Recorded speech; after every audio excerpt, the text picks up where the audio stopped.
Good afternoon, everybody. A warm welcome to all the dignitaries who are sitting here and all the people who have come.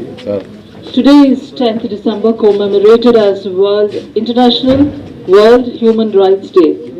And this has been established very long back, only to identify that we all are humans and we are all equal, irrespective of the caste, religion, sex, or our social status. All the human beings are equal.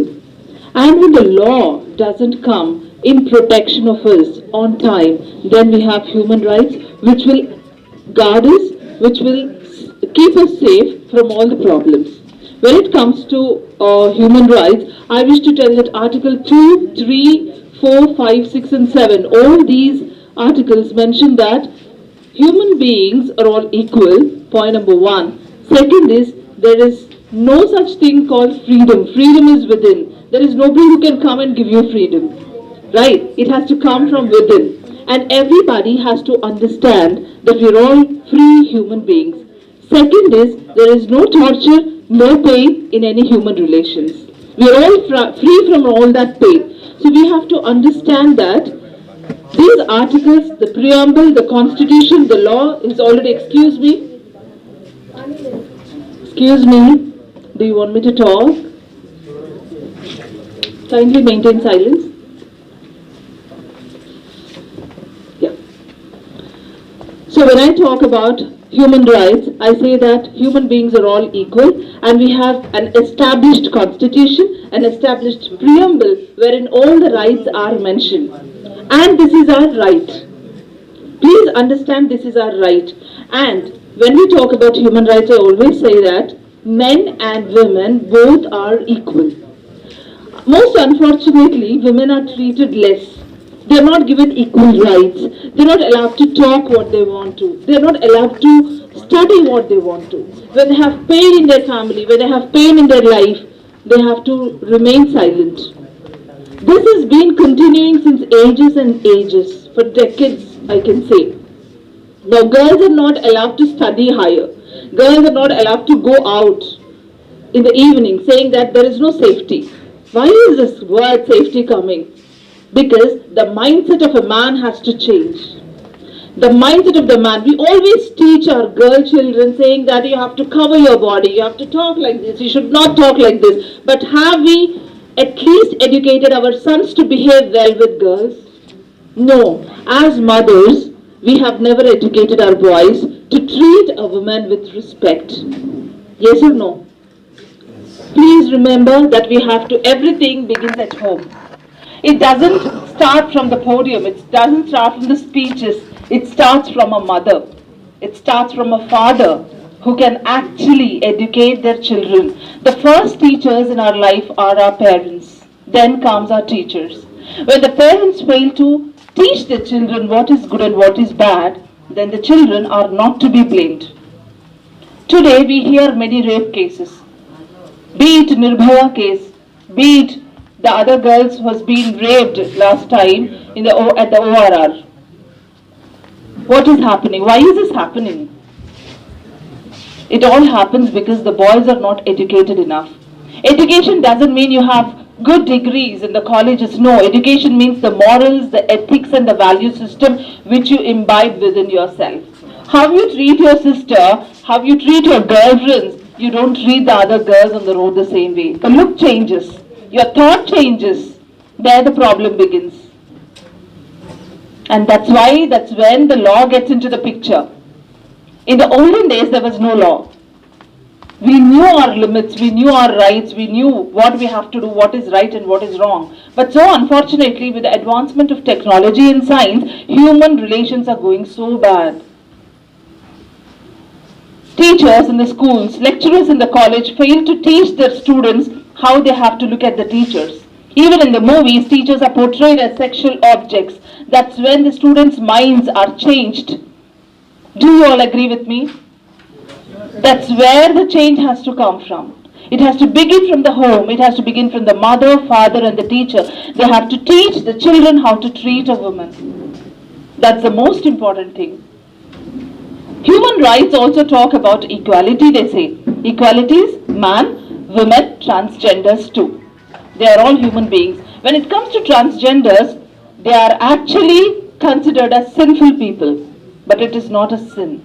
Unfortunate that people do not understand. They are stoned actually in the colleges. I have worked as a lecturer in a college, and I have seen few students who are transgenders. They are not treated well in the college. When you identify such student, the first thing they do is they laugh at them. They put kerosene in the rooms.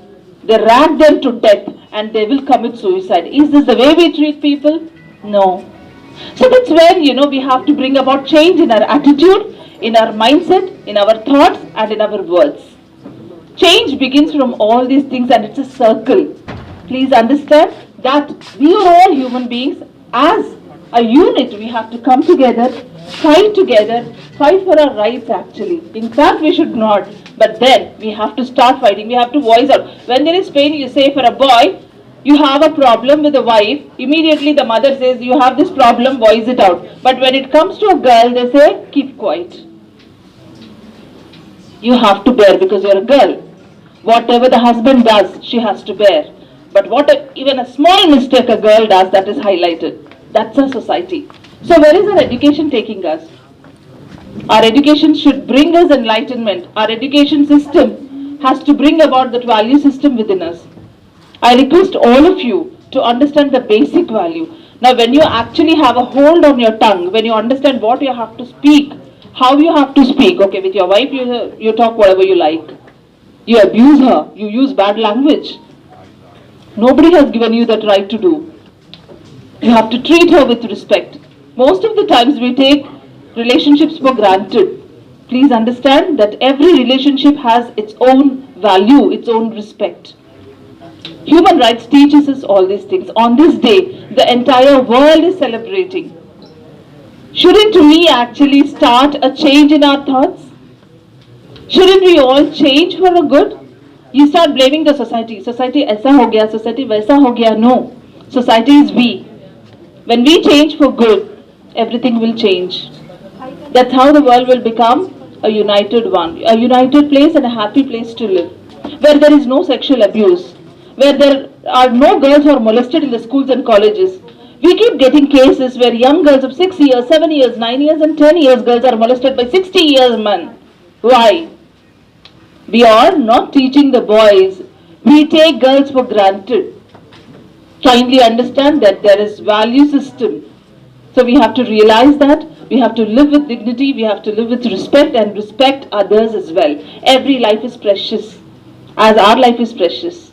When it comes to our mother, sister and friends, we become so possessive. But when a girl is walking on the road, we treat her not with the same respect.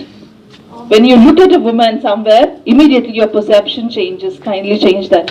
When you change all this, our world will become a beautiful place. And there is no religion, like, you're Muslim, Hindu, Christian, kindly don't divide yourselves like that. Arey, ye Muslim hai, hamara banda hai, then I'll help. She is a Hindu or a Christian, I am not. No, kindly don't have this. Underneath the skin, we have the same blood. When you go to the blood bank, when you're hospitalized, you don't check the religion of a person. Immediately you try to save the life of the person. Whoever it could be, you need the blood. Right? That's where humanity is all about. As simple as that. When you're lying on the deathbed, you don't see religion, you don't see their social status, you don't see how rich or poor that person is. You only see that your blood is matching to his blood. As simple as that. There the life is saved. Kindly understand, we all belong to one race, that is human race. Say all of you together, we all belong to one race, human race. Say all of you, human race. I'm not a Hindu, I'm not a Christian, I'm not a Muslim, but I am a human being first. What are we? We are human beings. We all have one thing under our roof, that is one God. We have one God, we are all human beings, we all live and we have love towards each other. Love, peace, unity. That will drive this world ahead. Thank you so much and have a wonderful year all of you.